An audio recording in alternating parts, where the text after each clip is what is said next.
Muy buenas horas. Vamos a dar inicio al autopsia de mañana por el retraso que hemos tenido. Vamos a dar inicio a la presentación.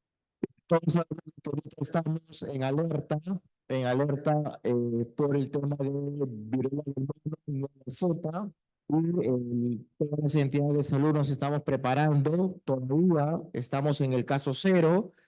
No sabemos qué va a pasar de aquí en adelante. La institución, en coordinación con la DIRI Lima Norte, y el Ministerio de Salud, estamos trabajando el plan de contingencia de viruela del mono. Es importante tener el contexto clínico epidemiológico de cómo se está presentando, cuál es el estado situacional actualmente de viruela del mono. Y para eso hemos invitado al maestro Ciro Maguilla, infectólogo de nuestra institución, para que nos actualice sobre este tema bastante importante, que va a ser una de las varias capacitaciones que tendremos para no solamente el personal de salud del hospital, sino de toda la DIRI Lima Norte y también a la población del que se está conectando justamente para poder saber es, la situación actual. Doctor Ciro Maguilla, muchísimas gracias. Gracias, doctor Díaz. Casualmente, agradezco la invitación de Manuel y la presencia de ustedes. Sé que me están escuchando en muchas partes del Perú y voy a tratar de hacer una actualización de todos los componentes y es importante, esto va cambiando con el tiempo. Incluso tengo otras conferencias en otros lugares en estos días, dada el interés científico. Entonces, yo no pertenezco a ningún laboratorio por si acaso. Trabajo en mi hospital y en el Instituto de Medicina Tropical y este es el resumen de lo que vamos a hablar en estos 45 minutos. Esta historia comienza con una alegría el año 80, cuando la OMS dijo que ya estaba erradicado la viruela, y todos nos alegramos, pero obviamente el año 58, perdón, el año 58 ya en Dinamarca se encontró una mutante del virus, viruela del mono, y no hubo ningún caso humano, y obviamente el año 70 sí hubo un caso de la viruela del mono, pero estaba aislado. Y luego, previamente, nos alegramos, vinieron a pequeños brotes en África de esta viruela del mono descubierta en Dinamarca y que está localizada básicamente en Nigeria, y luego aparecieron ya casos en países aislados, en Inglaterra, Israel, hasta que apareció este brote que vamos a comentarlo, fue el comportamiento. Hasta ahora no sabemos el reservorio, un hecho importante. Se ha postulado en base a esos estudios publicados que algunas ardillas de la zona de África podían ser el reservorio, pero el reservorio en sí no se conoce así plenamente. Se postula que estas ardillas que tienen serología positiva podían estar. Vamos a analizar ya qué es este viruela mono denominada Mpox. Hay varios clados. El brote que vamos a analizar, que vivimos acá en Cayetano, en el mundo, es el subclado 2B. Y el brote que ahora está afectando a la zona de África, básicamente es el clado 1A y el 1B. Entonces, primera diferencia, que están mutando. Eso nos abre una perspectiva que probablemente, igual que pasó con el COVID va mutando, no tanto a la magnitud que tiene este virus, pero se postula que puede haber más mutaciones en el futuro. Y casualmente el brote que vivimos acá en Perú era básicamente en población LGTB y los contactos de ellas, y era este clado que hemos señalado, que incluso se asustó el mundo porque no había vacunas y se dijo que iba a ser algo explosivo. Fue explosivo al comienzo y luego de manera no prevista bajó. Nadie sabe por qué bajó, pero bajó. Y esta epidemia comenzó, obviamente, por ser un clado en los grupos LGTB de Inglaterra, de España, en fin, en Israel, y eso comenzó en abril del año 22 y continuó, y el mundo hizo una alerta sanitaria en base a, y tratar de prevenir en estos grupos de riesgo, incluso luego se aprobó que usaran la vacuna. Pues sabíamos el comportamiento, y igual, pero efectivamente, y comenzó pues en Europa, como ustedes ven, ¿no? Crecí en Europa y prácticamente en América no había al comienzo, en el mundo tampoco, hasta que creció, creció y creció, y inclusive había noticias, ¿podemos detener el brote? Es la misma pregunta que nos hacemos hoy día. Y lo detuvimos el brote, felizmente. Incluso América, a los pocos meses, se convirtió en el epicentro. Inclusive la presidenta de la OPS dijo, hay que buscar vacunas para detener en América, país pobre como es ahora. Y luego, efectivamente, de Europa pasó a América y miren, para mayo del año pasado prácticamente el brote abortó. La causa, ¿por qué? No lo sabemos. Eso, mire, subió y bajó. Claro, se hizo vacunas en muchos países, incluso en Estados Unidos cuando empezó se vacunó al grupo riesgo y solo el 46% adhirió a la vacuna. En Lima, acá también, algunos pacientes no vinieron. Yo he tenido un paciente este año que fue vacunado con las 2 dosis y hizo viruela del mono, un caso leve. La vacuna protege 80%, un poco más. Y miren, esto es lo interesante, cuando empezó la viruela del mono, era distinta a la viruela que se vivió en siglos pasados, y lo interesante es que ya en las grandes revistas aparecían, por ejemplo, lesiones anales, lesiones papulares en el pene, zonas genitales, que antes no se escribía cuando empezó la viruela del mono en África. Y obviamente había distintas lesiones, pápulas, costras, pápulas, pústulas, en manos, y eso obviamente fue informar a la ciencia, que es importante, y interesante. En el New England salió gente con proctitis al comienzo de la epidemia, y también en Cayetano, un caso que los vieron los cirujanos con nosotros. O sea, se está repitiendo la historia que pasaba en Estados Unidos. Casualmente este famoso autor del New England y después del Lancet presentaron lo que sabíamos, gente que es HSH y tenían o infecciones, distintas enfermedades, y las lesiones pueden ser distintas, vesículo, úlceras únicas a maculares. Y obviamente el hecho que tengan ETS complica el diagnóstico muchas veces, pero las lesiones eran muy parecidas en estos dos grandes reportes del año 22.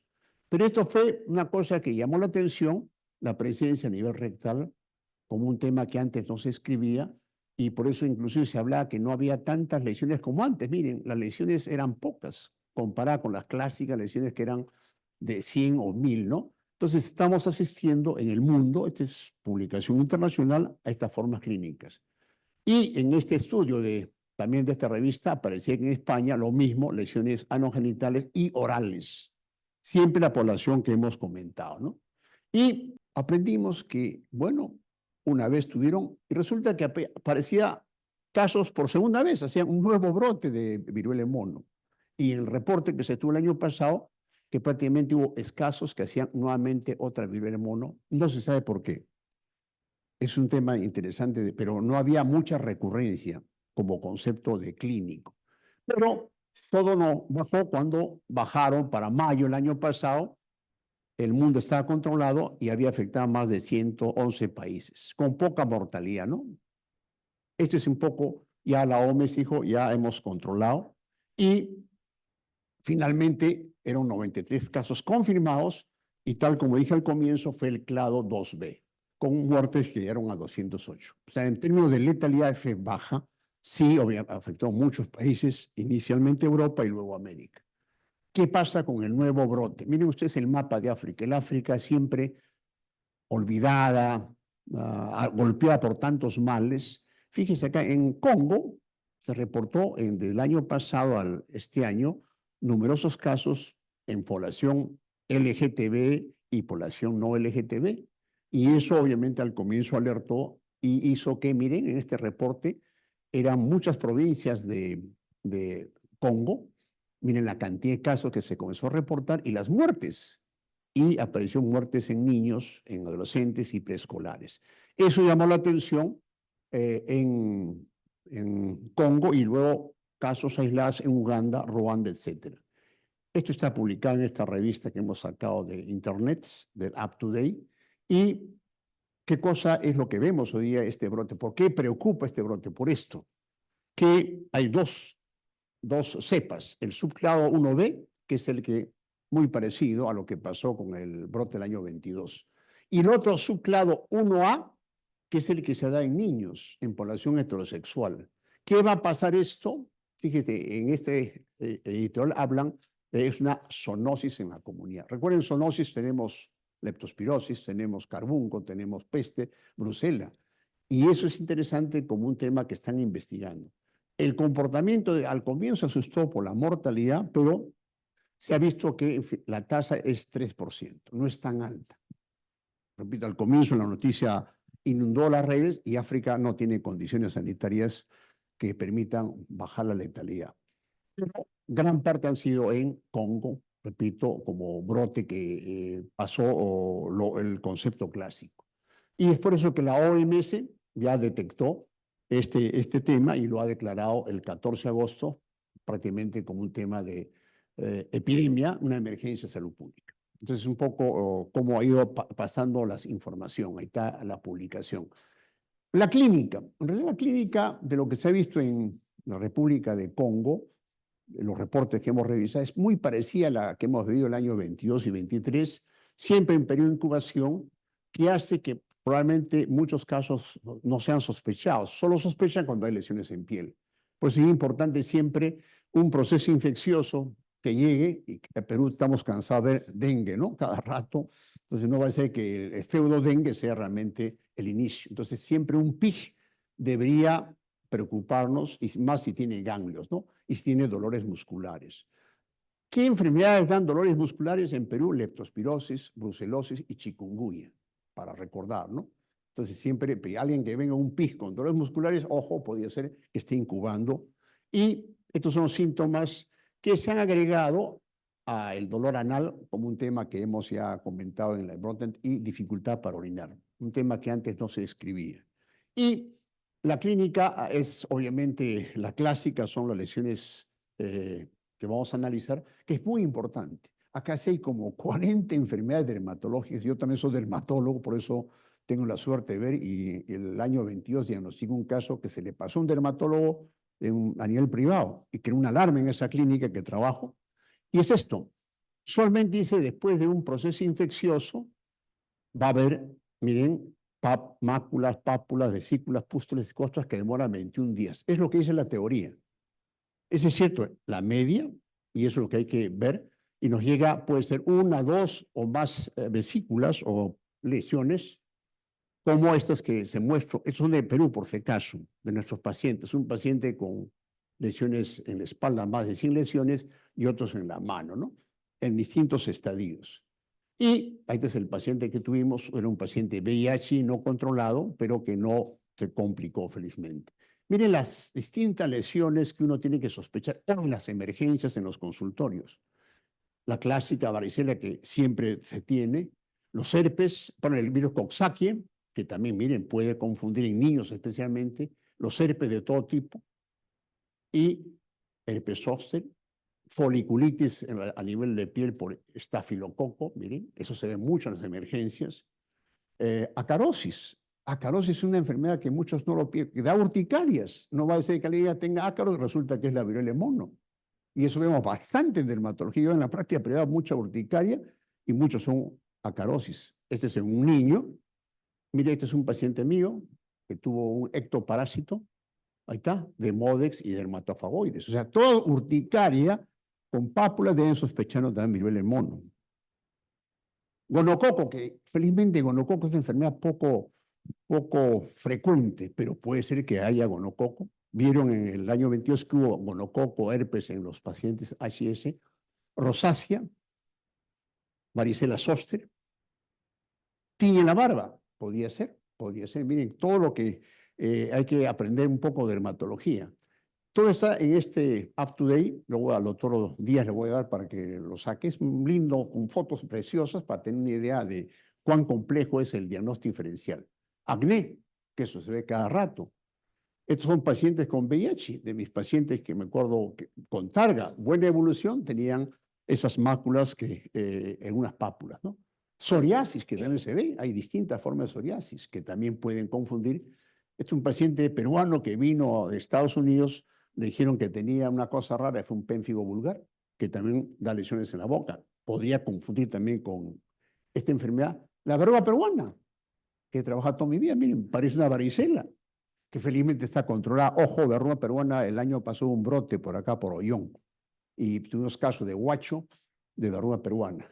¿Qué es esto? Arañazo de gato, que también vemos pequeñas pápulas que no duelen y después dan ganglios. Esa es patología nuestra, no está pues en el libro que he sacado, Carbunco, que también tuvimos hace años en el cono norte, son pasos de Cayetano, con pústulas. Y miren, es un caso interesante, esto parecía pero el mono, miren, pápulas, en este paciente, miren, pápulas en la cara, era un paciente con VIH histoplasma, que también lo atendimos en Cayetano. Y este es de la literatura, otro paciente con histoplasmosis, que vemos en Cayetano, histoplasma en VIH. Entonces, miren toda la variedad que el médico tiene que ver, el médico general, el dermatólogo, el infectólogo, todos, los ginecólogos, creo que esto no escapa a las especialidades. Las complicaciones usualmente se escriben las neumonías, las infecciones de piel, las lesiones faríngeas, encefalitis también, clásicamente, y vamos a ver lo que vimos en Cayetano. Nosotros publicamos este caso como parte de nuestra contribución en un paciente que vino en la práctica privada. Miren, fue visto en una clínica porque esas lesiones pequeñas que le dijo el médico tiene foliculitis. Y el paciente solamente tenía, no era gay ni homosexual aparentemente, no tenía targa. Yo sospeché porque me acordé del New England, le mandé al 2 de mayo y salió positivo. Lo aislé 21 días, como dice la literatura. Y miren qué pasó. 9 de julio, ahí están las lesiones en varios lugares. 2 de agosto, algunas estaban secando, y el 24 de agosto, secando. Miren, demoró 45 días, no los 21 días. Ustedes saben que las costras también contagian. O sea, no es que no, las costras contagian. Los expertos dicen 21 días, pero fíjate, este paciente lo aislé en su casa y el doctor dije, quédate un poco más por si acaso. Y son los pacientes que nos llegaban de Piura, miren, lesiones distintas, diversas, que hemos comentado. Es un caso de acá de Cayetano, un caso severo con VIH, con esas lesiones en la cara, que eran ulcerativas, costrosas. Felizmente el paciente evolucionó bien. Entonces, lo interesante en la epidemia 22-23 eran las úlceras bucales y las lesiones como proctitis, que es lo que vimos, pacientes con ojo herpes, ojo gingivo, estomatitis, los odontomestrados. Esta es la serie que la doctora Omaira y el grupo de tropicales ha analizado para tener, esos son los pacientes complicados que tuvimos en tropicales. ¿Cuál es el resumen? Gente joven, tiempo de enfermedad casi 2 semanas, VIH, como era evidente, el 61% y el 50% tenía CD4 alto. No eran pacientes tan terminales. Y tenían lo que señalamos, las proctitis y la infección de piel con molestias que incluyen el edema genital y el dolor anal. Lamentablemente fallecieron 17%. Uno que fue derivado al comienzo y otros por las complicaciones que tenían por esta cosa que no se escribía, pero miren la literatura, miren pacientes graves, lesiones muy avanzadas, miren en la cara, en la mucosa, y la complicación fue la proctitis severa que requirió incluso hacer una operación por los colegas cirujanos porque estaban graves, ¿no? Y un paciente incluso hizo una hemorragia digestiva baja como parte de la complicación. Miren, este tipo de casos, pacientes que requieren pues manejo con cirugía, con otros servicios, porque estos pacientes hay que desfocalizarlos, ¿no? Esto que descubrimos en Cayetano ya había descrito también, miren, formas fulminantes en población LGTB que tenían muchos comorbilidades, de VIH especialmente, y tenían falla multiorgánica, también miren, proctitis, edema, y la letalidad fue 27%. O sea, eso que vemos en Cayetano también se ha descrito en la literatura internacional. Esto es por el clado clásico, el que ya también ha brotado en Congo. El caso de los niños no se ha presentado esta cosa. O sea, es un cuadro distinto, más que todo dérmico. ¿Y qué hicieron con los pacientes? En esa publicación, antibióticos, uno de los antivirales, el tecovirimat, que es parte de las pocas drogas que existen, gamma globulina y obviamente targa para los pacientes que no estaban recibiendo. La tercera parte es cómo se transmiten. Acá prácticamente ya se conoce, es fácil el contacto estrecho de persona a persona, por eso la prevención está muy ligada al aislamiento de la persona, el contacto en relación a piel, las relaciones sexuales, y obviamente esto es un tema que está detectado. Pero eso lo sabemos. Pero esto es un dato interesante que salió el año pasado en una publicación. Gente que es homosexual, que tenía síntomas de monkeypox, del pox, Miren lo que tenía 71% acá de posibilidad de presencia del virus. En cambio, el asintomático, el homosexual, que no tenía síntomas, tenía 6%. O sea, el contacto no transmiten el asintomático y el sintomático, es obvio. Entonces, ¿qué hacer con la población LGTB? Hay que educarlos, ¿no? Ellos también pueden transmitir a pesar de que no tengan síntomas. Es un trabajo interesante que se publicó. Y el tema del ámbito doméstico va a ser un lugar donde muchos pacientes heterosexuales o los contactos lo transmitieron. Y el brote del África que hemos señalado, mire lo que señala, aparte de las relaciones sexuales, puede ser en la casa. Y ese es el tema que, digamos, preocupa. ¿Es la vía respiratoria? No lo sabemos. Probablemente sea una vía que se conozca y, por lo tanto, hay que tener también cuidado en el tema respiratorio, ¿no? Obviamente, todo lo que toca a los pacientes ya se sabía, van a ser que un vehículo y también, lamentablemente, las gestantes pueden transmitir a sus bebés. Y, obviamente, ¿cómo prevenir? Lamentablemente, no sabemos en qué momento puede contagiar. Fíjese, según este estudio, antes ya de los síntomas, el paciente puede estar contagiando, antes del brote dérmico que han visto. Por lo tanto, eso es un cuidado que hay que tener en los que tienen proceso infeccioso y también los animales que pueden también transmitir. A raíz de los animales salió este estudio de Lancet, publicado, en que perros infectados, miren, este el perro, infectados con monkeypox, contagiaron a su amo. O sea, las mascotas puede ser otro vehículo. Eso es un reporte, digamos, que apareció el año pasado, que es evidente. O sea, también las mascotas podrían enfermarse y contagiar al amo, ya no su pareja. Entonces, en España yo recomiendo este protocolo, doctor Díaz, que salió hace unos días. ¿Cómo se maneja? Es un protocolo muy bonito en los españoles, por eso me permito reproducir el manejo tanto con criterio clínico, para la sospecha del paciente que hemos mencionado, como el criterio epidemiológico, ¿no? Que es lo que se tiene antecedentes, relaciones sexuales, viajes a zonas de África. Acá, obviamente, en Perú, bueno, España está preocupada porque tiene colonias en África, pero probablemente sea vía Brasil o vía otras zonas por el Caribe que ingresen este nuevo foco, pero esa es la vigilancia que tiene que hacer la oficina, ¿no? El diagnóstico no ha cambiado, sigue siendo el PCR en la piel o en la mucosa, que se hace obviamente de todas las lesiones, y ahí no hay más que los métodos anticuerpos no se están usando porque obviamente no sirven. El tema es dar o no antivirales. Lamentablemente, de todos estos que ven acá, el tecomivir es el que se puede usar endovenoso oral, no hay en el Perú, hay que dar 14 días, y los otros no tienen mayor utilidad, y en unos casos graves la gamma globulina que se ha empleado en unos pacientes. Pero esto es un tema todavía en debate, incluso en el New England hace un artículo, cómo hay que tener en cuenta esta droga que lo tienen en muchos lugares de Estados Unidos, ¿no? Y para el manejo y no asustarse, esto que los españoles han definido el sospechoso, el probable y el confirmado, que es lo que se hace a nivel epidemiológico, ¿no? ¿Y qué hacer en cuanto a las muestras? Miren, qué interesante, aparte de las muestras cutáneas que hay que tomarle, también hay que tomar de la mucosa bucal, faríngea, incluso anal. Es importante cuando uno sospecha estos pacientes, que es el protocolo que estamos mencionando. Y obviamente un dato interesante que recién aprendí, dice, en caso de evolución fatal, o sea, se mueren como pasó en Cayetano, las necropsias deben enviarse en fresco, nunca parafinadas o en formol. Un tal de patología no están los patólogos, porque esto probablemente hace que el virus no viva. O sea, en formol no deberían hacerse. Un dato interesante que hacen los españoles. Y obviamente las medidas de control, obviamente, es las que se han aplicado siempre, ¿no? No ha variado ni tanto por los casos y los controles. Y este es lo que recomienda en el protocolo.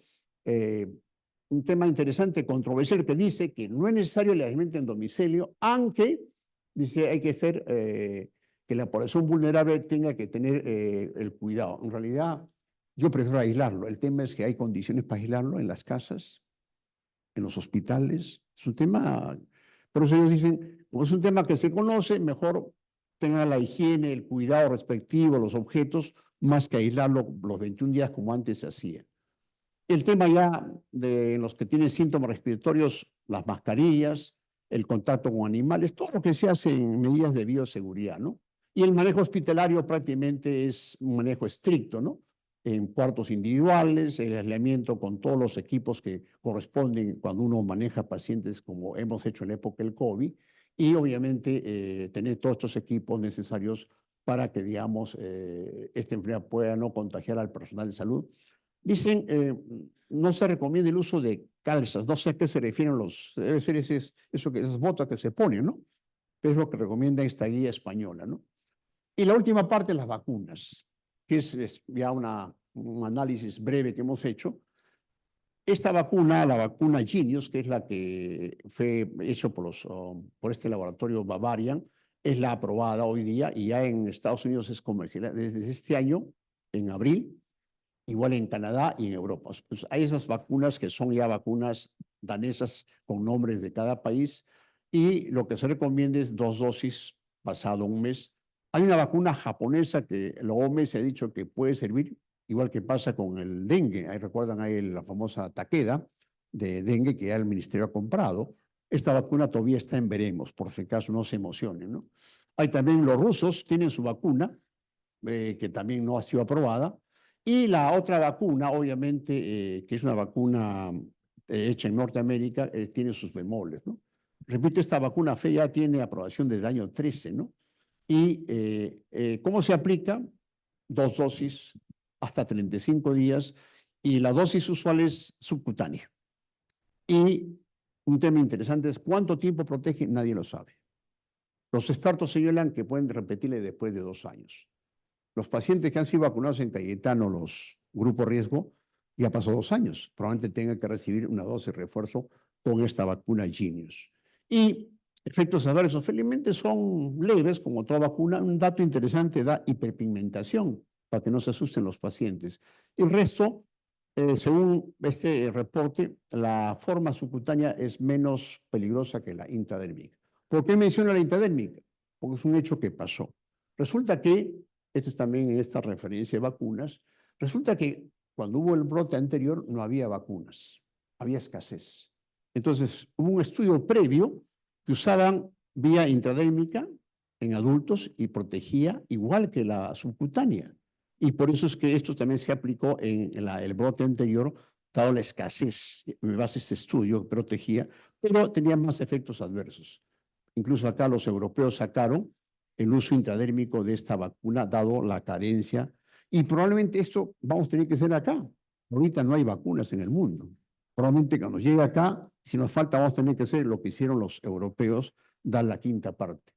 Entonces, ellos en el brote, como menciona el 22, usaron esta forma intradérmica, pero en los que tienen queloide no se recomienda y los efectos adversos son igual que la subcutánea. Por eso es que los europeos dijeron, muy bien, a toda la población denle 0.1 porque no había. Pero las embarazadas y los inmunodeprimidos deberían mantener la dosis subcutánea, que esa es la recomendación que se hizo en el brote anterior. Ahora bien, esta es la última vacuna que mencioné, esta es la vacuna CAN, que incluso salió un artículo que vi hace unos días, que era muy tóxica, miocarditis, pericarditis. Es parecida a la vacuna del COVID. Recuerden, en la época del COVID, los antivacunas usan mucho para decir, no te vacunes. Esta vacuna no es, repito, la que se está comercializando y se aplica una vez. Ahora, ante la escasez, probablemente también salga esta vacuna. Ya es riesgo-beneficio. Miren, interesante, la vacuna Genius que hemos hablado y esta de dosis única protegen 85%. Tal como comenté hace unos minutos, yo tuve un paciente de Cayetano que hizo viruela con las 2 vacunas Genius. El tema de las vacunas, tal como el año pasado, ¿no? La lucha por las vacunas del New York Times. Esto ya está pasando en Estados Unidos, en Europa, y esto también salió hace poco un artículo, ¿no? Y es verdad, eso ha pasado en todo. En el COVID ha pasado y va a pasar con esto, no hay que extrañarnos, ¿no? Eso yo no haría, no es novedad, ¿no? Y es lo mismo, es interesante ese dato, va a poder abastecer esta empresa, fíjese, se calcula que no va a abastecer, producir 10 millones de dosis recién para finales de 2025. O sea, el panorama es la prevención en otro nivel. La vacuna es interesante, pero fíjese, vamos a tener que la demanda no, salvo que den autorización las otras vacunas que he comentado, la japonesa, la rusa, la americana, ¿no? ¿Qué dice la OMS? Reporte en unos días. La OPS recuerda a los Estados miembros que no se requiere ni se recomienda la vacunación masiva contra el pox en la población. Se debe hacer todo lo posible para controlar la propagación de persona a persona a través de la detección y diagnóstico temprano, o sea, la vigilancia. Eso es lo que recomiendo hoy día. El grupo técnico, en fin, va a ver el tema, cómo está adaptando. O sea, no ha habido cambios porque ahorita hay una psicosis por las vacunas. También está en esta publicación, ¿no? Concluimos de esta presentación breve que no sabemos si esta cepa que ha afectado Congo básicamente va a ser más virulenta y letal. Hoy es 3%. Es baja en realidad. El COVID, ¿cuánto es? 6%. O sea, el COVID es mucho más letal. El ébola es 50-90%. Las formas vías serias, probablemente sí. Los niños, obviamente, aparte de jugar, y eso pasa con la varicela. Incluso hay reportes antiguos de la cepa antigua que había vía respiratoria. Tengo varios reportes aislados. O sea, si es posible, por lo tanto hay que...